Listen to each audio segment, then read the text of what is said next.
जूं जूं पाव आगे धरो कोटि यज्ञ क्षमा ये मन रे संत देखीने सने मुख चाली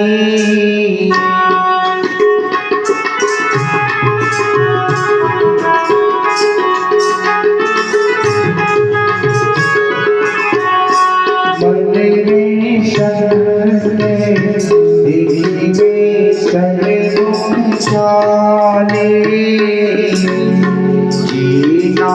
ललाटे सुना तिलक सोहाए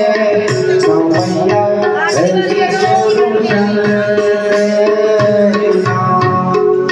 आरती करे यजमान देवने विनंती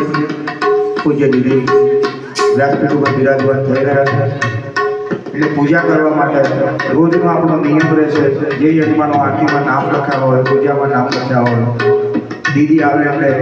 સ્ટેજ ઉપર આવી અને પોતીજીનું અને દીદીનું સ્વાગત કરવા માટે પૂજન કરવા માટે બધા યજમાનો આ રોજનો ક્રમ રહેશે આપણે જે